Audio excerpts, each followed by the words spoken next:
Even animals still had certain guiding rules, guiding principles. Even madmen and madwomen, they have their own rules and regulations. That is why you will not see a goat meeting a dog, because there are certain rules of it. You can do that to a citizen of Nigeria. Until now, as I stand before you, they have not offered a reason as to why they did that. They just felt they could do it and go scot-free. So he ran to the relevant authorities. This is the notice I saw. He said, oh, sorry, we think he placed it there by error. It has nothing to do with you at all, because you have done nothing wrong. We supervise your building. And the building was so attractive that even actors and actresses were coming there to use it as background to act their films in Hollywood. These things can be verified. A week later, on the 14th of May 2022, contrary to all the assurances given by these agencies, these authorities, he was sleeping on a Saturday with his young family, young wife and children, when they rode in caterpillars, bulldozers, and payloaders, tractors. They came in to say, we are going to demolish. This young man came out with the wife kneeling down, begging. A federal high court in Abuja has on Thursday, the 7th of July 2022, ordered a stop to the demolition exercise being carried out at the house of Prince Joseph Egbri, popularly known as Kpokpogri. This is also as the defendant moves to file over 2 billion naira damages against the Federal Capital Territory Development Authority, the FCT Minister Muhammed Bello, among other agencies, as compensation. While addressing journalists shortly after the court session, Mike Ezekome, lawyer to the defendant, said, Justice this time will not allow them to go scot-free. That was why we came before this honorable court.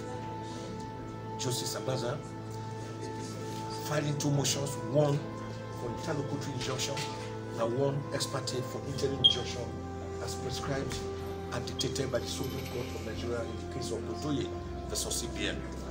And in this ex parte motion, we asked the court to restrain them, make an ex parte order restraining these authorities, whether development control, whether AMAC, whether the Federal Ministry of Federal Capital, whether all the agencies that were involved in this ugly incident, restraining them from coming back to complete their demolition squad, because they promised to come back. They didn't finish the whole demolition. They promised to come back.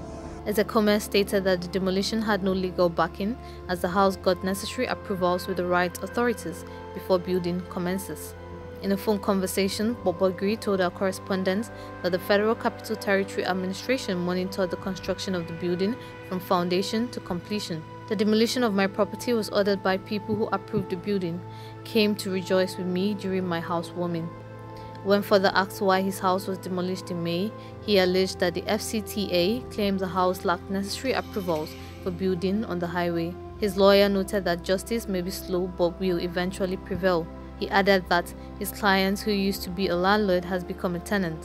Friday, the 15th of July, for hearing of the motion on notice. So we are going to serve all the relevant parties, all the papers, so that they can come and explain to this court why they will do that which they have done. At the end of the day, we are claiming over 2 billion naira, representing damages. Some of the things that were carted away. They are breaking down all my fence. On May 14th, Kpokpogri cried out over the demolition of his house by the FCTA. He said his house was worth 700 million naira. As of the time of filing this report, the Senior Special Assistant on Monitoring, Inspection and Enforcement to the Minister, Ikaro Atta, could not be reached for comment on the court's decision.